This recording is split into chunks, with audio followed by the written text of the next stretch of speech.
यशोमती मैया के नंद लाला।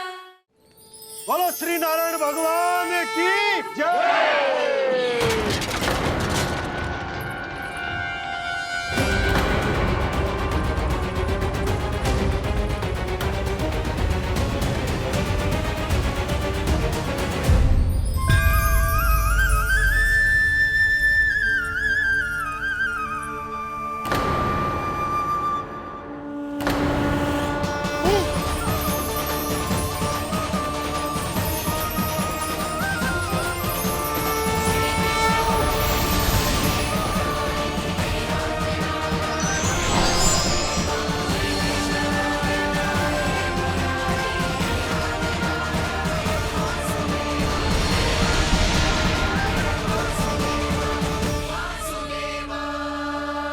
प्रभु,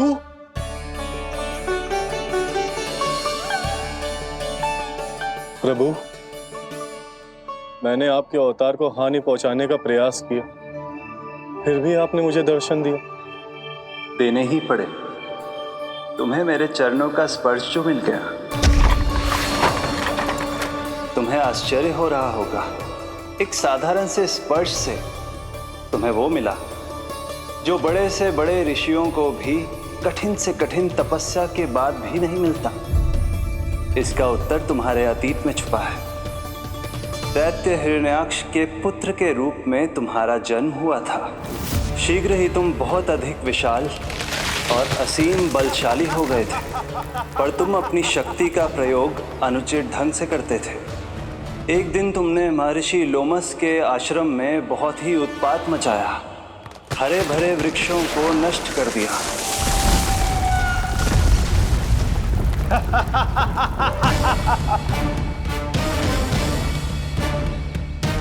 देख क्या रहे हो ऋषिवर? ये विशाल वृक्ष भी मेरे इस विराट तन के आगे कुछ भी नहीं है। जिसे स्वयं अर्जित तक नहीं किया, उस तन पर इतना अभिमान। तो सुन ले, जिनसे तेरा तन बना है, उन्हीं पंच तत्वों में इसी क्षण ये विलीन हो जाएगा। ये मेरा श्राप है तुझे, ये मेरा श्राप है तुझे।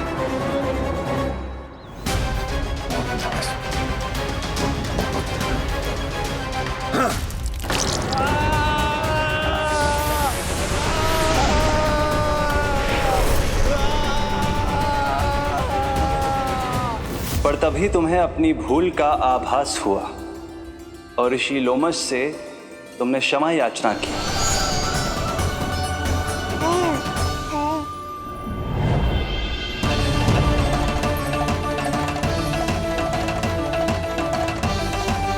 यशोदा ताई जी, जल्दी आओ। नीलमणि, मेरा लल्ला। लल्ला,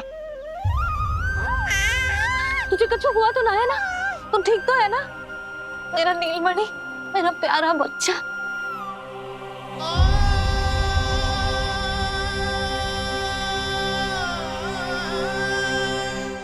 भोला, बंसी, ये सब क्या है?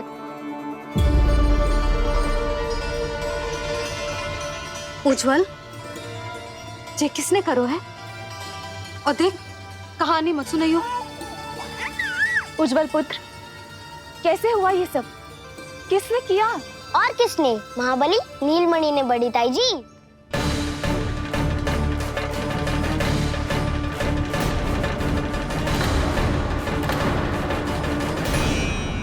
जी क्या बोल रहे हो? सच्ची सच्ची बता। लो, फिर फंस गया उज्जवल। मैं सच्ची कह रहा हूँ। अचानक तीव्र वेग से वायु चली। फिर ऐसे लगो जैसे कोई भूकंप आ रहा है। और फिर जब मैंने देखा तो ये सकट अपने आप हिल रही थी, खड़खड़ खड़खड़ खड़खड़ खड़खड़। फिर मैंने साहस दिखाया और उस सकट को रोकने का प्रयास करो, पर सकट ना रुको। जे हिले ही जा रहा था, खड़खड़ खड़खड़ खड़खड़ खड़खड़ खड़खड़ खड़खड़। और फिर ऐसे ही हिलते हुए अचानक से आगे बढ़कर सीधा नीलमणि के ऊपर चला आए हो। और फिर सकट भी हिल रहा था, खड़खड़ खड़खड़, और सकट का सामान भी हिल रहा था, थर थर थर थर। ऐसा लगो जैसे सकट नीलमणि को कुचलने को।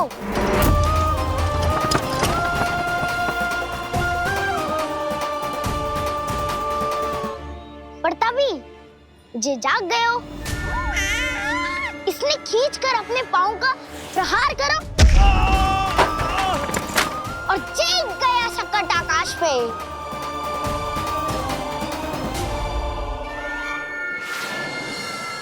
और फिर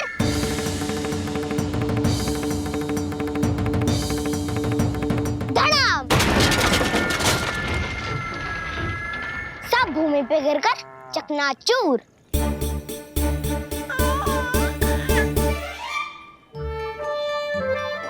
मैं सच्ची कह रहा हूँ ताई जी, नीलमणि के पैर का स्पर्श होते ही वो सकट ऐसे वायु में उड़ी जैसे कोई फूल। अच्छा, और जो तेरे हाथ में ये माखन है, ये भी अपने आप उड़ के आ गया होगा ना? हाँ, मैं सच्ची कह रहा हूँ। सदा बड़पोलापन, ये अच्छी बात ना है लल्ला। सत्य बता। मैया, मैं सत्य बोल रहा हूँ। ये सकट अपने आप ही आयो था और नीलमणि के प्रहार करते ही दूर जा गिरो। अरे, ये बड़बोले से पूछने से अच्छा है कि हमें स्वयं विचार करना चाहिए कि ये सकट टूटा कैसे। हाँ नंदराज, हाँ, हम भी आरती के लिए भीतर चले गए थे। हाँ। अरे, आप सब मेरा विश्वास क्यों ना कर रहे हो? नीलमणि के प्रहार से ही उज्जवल, सकट बहुत पुराना था, पहिया ढीला होकर खुल गया होगा। यशोदा, अनेक कारण हो सकते हैं, चिंता करने की कोई आवश्यकता ना है। मैं चिंता क्यों करने लगी भला? मेरे नीलमणि के गले में रक्षा वाला कंठक पहले से ही है, और हम जैसा पूजा पाठ इतने विधि विधान से इसी के लिए तो कर रहे हैं, है ना पंडित जी? हाँ रानी जी। तो बस फिर मेरे लल्ला को कछु क्यों होने लगो? और आप सब स्वयं ही देख लो ना, जे इतना बड़ा सकट टूट के बिखर गया है, किंतु मेरे लल्ला को एक खरोच भी ना आई। इसका अर्थ तो यही है ना कि हम जो भी कर रहे हैं सही कर रहे हैं। मुझे चिंता करने की कछु आवश्यकता ही ना है। चलो सब भीतर चलते हैं। हाँ हाँ, लल्ला को भूख भी लगी आई होगी। चल।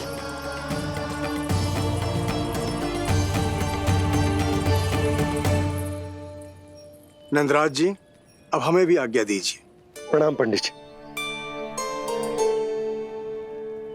ध्यान कहाँ था तुम दोनों का? और अधिक सावधान रहने की आवश्यकता थी ना? क्षमा कीजिए नंदराज।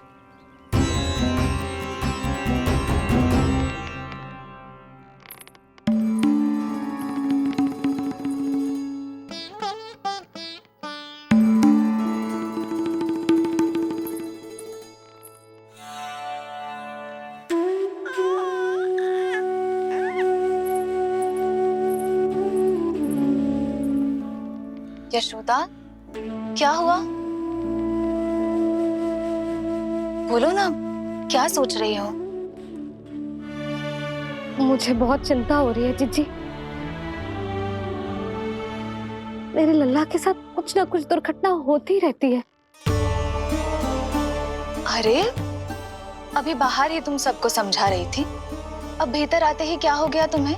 बाहर समझाने वाली मैं ना थी जीजी, वो तो गोकुल की रानी जसोदा थी, किंतु भीतर से मैं अपने नीलमणि की मैया हूँ, बस।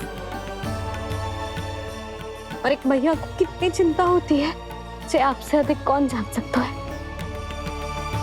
बहुत बड़ा धक्का लगा है मैया को इस घटना से।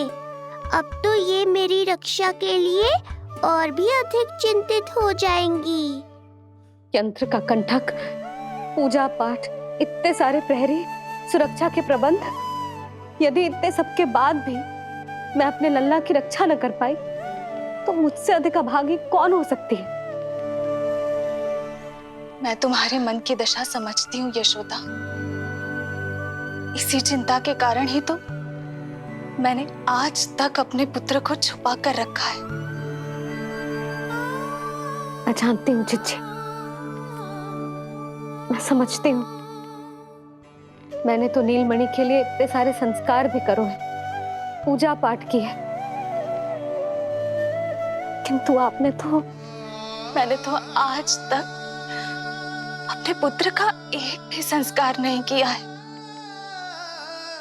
आंसू पोंछ लीजिए बड़ी माँ, शीघ्र ही सब कुछ ठीक हो जाएगा।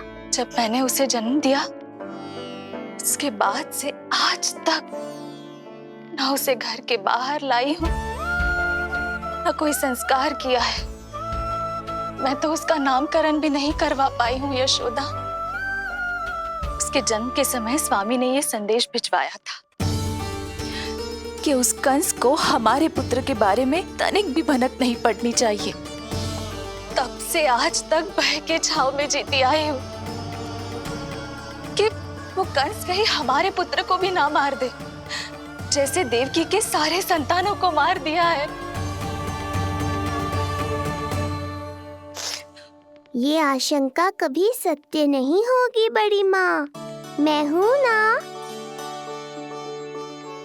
माँ अपनी संतान के मन की बात बिना कहे ही समझ जाती है। आप भी समझ जाओ ना मैया।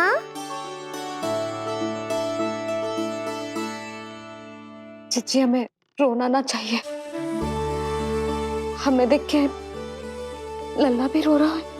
मैया, आपकी सहायता की आवश्यकता है मुझे ऐसे क्यों लग रहा है जैसे लल्ला मुझसे कुछ कहना चाह रहा है। दाऊ को हम सबसे दूर कब तक रखेंगे बड़ी माँ? ये सोच रहे होगा कि अब तक आपने इसके दाऊ को छुपा के क्यों रखो है। मैं उनसे मिलना चाहता हूँ मैया। चिच्ची, कितना मन करता होगा ना इसका अपने दाऊ से मिलने का।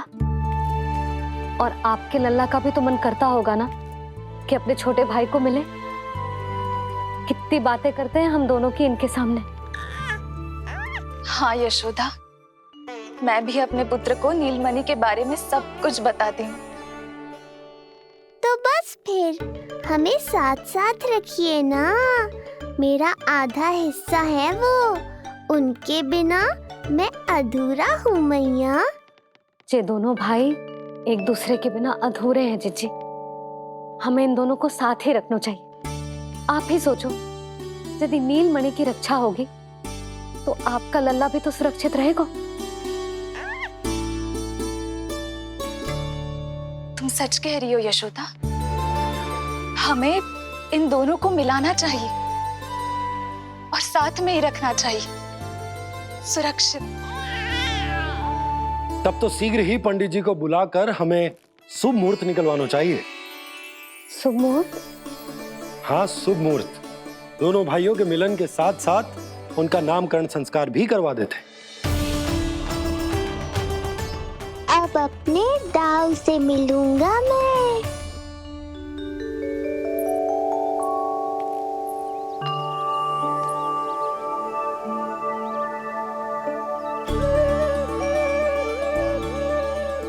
ऋषिवर के दिव्य आभा के कारण ये वातावरण कितना शुद्ध, कितना पवित्र लग रहा है ना। हाँ देवकी, इनका तेज ही ऐसा है कि इनके निकट केवल पवित्रता ही वास कर पाती है।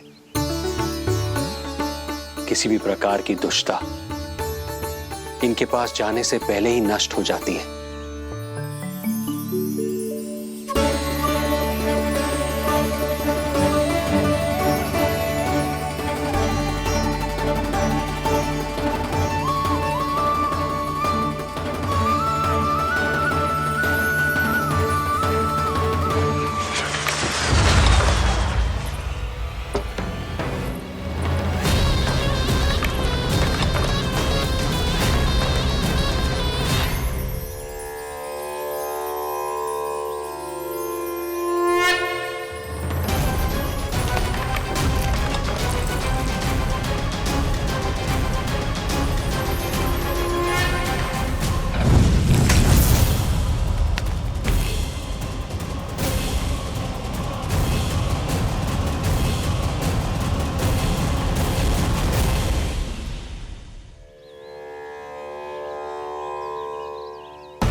इनका तेज ही ऐसा है कि इनके निकट केवल पवित्रता ही वास कर पाती है। किसी भी प्रकार की दुष्टता इनके पास जाने से पहले ही नष्ट हो जाती है। यदि महर्षि की इच्छा के बिना मैंने भीतर प्रवेश किया तो कहीं ये मुझे श्राप ना दे दे। नहीं, इससे तो अच्छा है कि मैं यहीं आश्रम के बाहर रुकूं और यहीं से इन दोनों पर दृष्टि रखूं।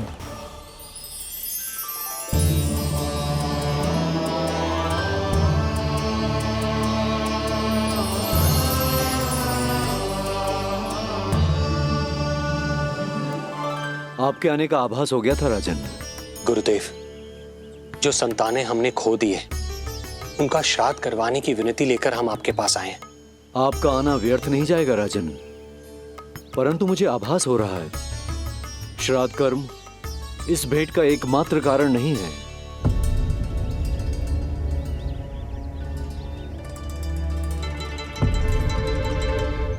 आपको उसकी या कंस की चिंता करने की कोई आवश्यकता नहीं है। निश्चिंत होकर बताइए कि आपकी इच्छा क्या है। गुरुदेव, वर्तमान में मेरी प्रथम पत्नी रोहिणी पुत्र सहित गोकुल में निवास कर रही है। हमारे उस पुत्र का और भाभी यशोदा के पुत्र का नामकरण संस्कार करवा दीजिए। बस यही हमारा सौभाग्य होगा। मुझे कुछ सुनाई क्यों नहीं दे रहा है? देवी रोहिणी से उत्पन्न आपका पुत्र यादव कुल का राजकुमार है और यादवों का गुरु होने के नाते उसका संस्कार कराना हमारा कर्तव्य है। परंतु यशोदा पुत्र का नामकरण वो आप मुझसे क्यों करवाना चाहते हैं?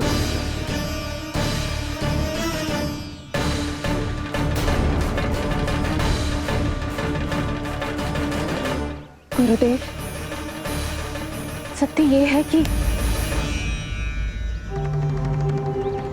रुक क्यों गई रानी देवकी? आपके मन में जो कुछ है कहिए। ये कैसी दुविधा में फंस गया मैं। यदि मैंने गुरुदेव को यशोदा पुत्र का सत्य बताया तो कंस को भी पता चल जाएगा, और यदि नहीं बताया तो कहीं ऐसा ना हो कि ऋषिवर ही बुरा मान जाए। लगता है आप दोनों की दुविधा मेरे अनुमान से भी बहुत बड़ी है। अपनी या अपने पुत्र की कुंडली लाए हैं राजन? जी गुरुदेव, अपनी कुंडली है मेरे पास। देवकी,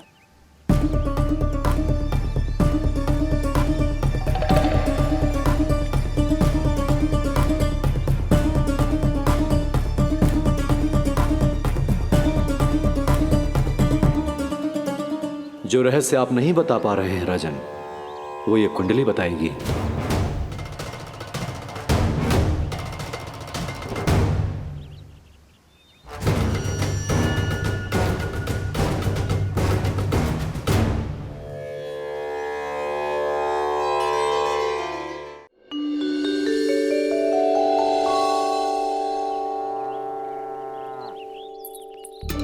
लल्ला, बता कैसी है जगदा?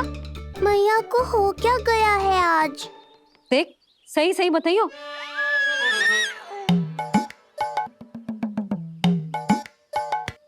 अच्छी है ना? पसंद आएगी ना उसे? हाँ? या फिर जे मोर पंख वाला मुकुट दे दूं?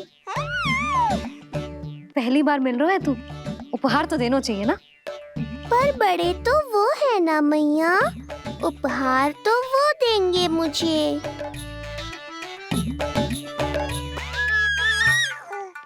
ना ना, मोर पंख वाला मुकुट तो मेरे लल्ला का है ना, जे ना दे सकते। तेरे जैसा कोई कंठक या चांदी वाला कड़ा दे दूं? हाँ? इस मिलन के लिए मुझसे अधिक उतावली तो मैया है।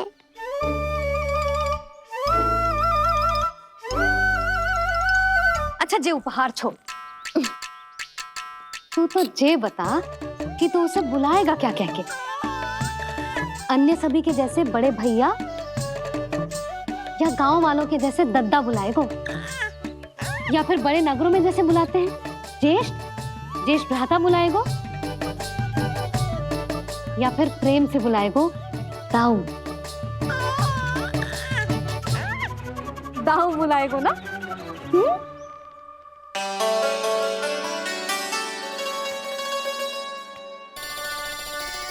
सुनो आपने, हमारे लल्ला ने निर्णय ले लियो, ये अपने भैया को दाऊ कहकर बुलाएगो। अरे वाह, लल्ला ने बोलना भले ही ना सीखो, परंतु तुम्हें बता दियो। और नहीं तो क्या, लल्ला कुछ कहे ना कहे माँ तो समझ जाती है ना लल्ला?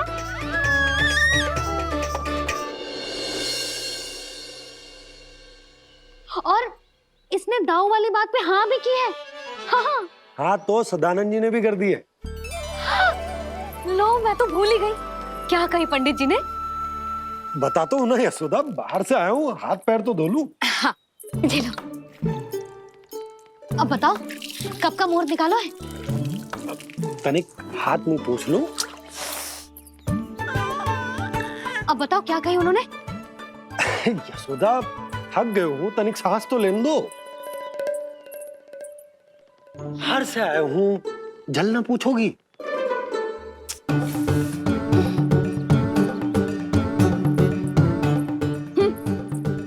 अब बता दो जी।